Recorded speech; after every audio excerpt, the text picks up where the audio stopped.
spiritual nurture and guidance in the home, a lack of parental concern, absent fathers from the home, okay? So I would say primarily their self-hate came from the outside, at least initially, but then after it developed, then they became antisocial, they became destructive, so they added to their self-hate, all right? Now I think I want to make a point here, and that is that if I mistreat someone enough, I'm liable to contribute to that person disliking themselves, whether that person is a child, adolescent, or an adult. There's another way I can arrive at not liking myself if I am abusive of other people, if I mistreat other people consistently, willfully, for pleasure, for self-gain, then I lower my self-esteem. Then I may end up with a problem of self-hate.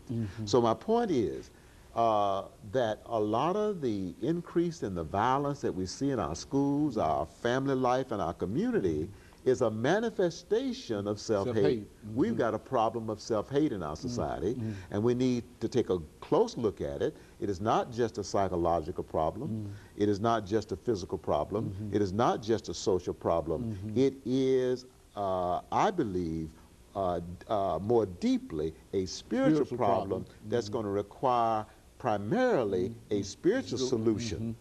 And so that's the point that I want to make, is that many of the men in lockup, and I would assume women too, have been damaged by their upbringing.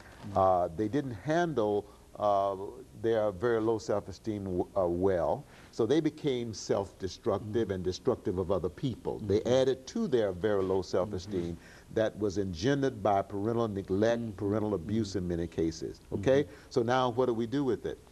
Just counseling is not enough. Just psychiatric medications is not enough.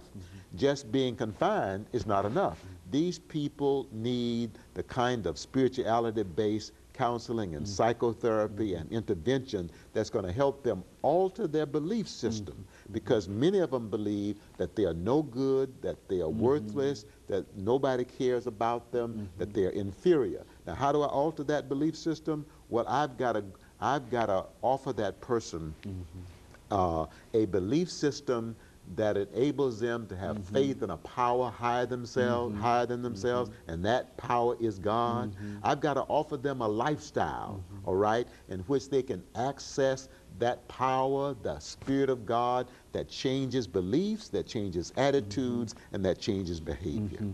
And of course, Dr. Poe, as a minister, I think you would certainly agree with the statement that you hear so often in church, where people say that they felt that their religious experience simply changed their lives. And you're talking now about changed lives. Yes. And the church demonstrates that almost every Sunday.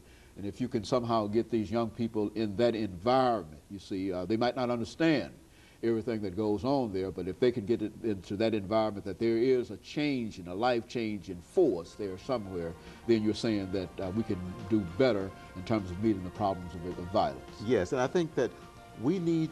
and of course, Dr. Poe, let me, and I'm sorry we ran out of time today, but let me encourage our audience to tune in again next week for another informative edition of Comments. Thank you and good morning.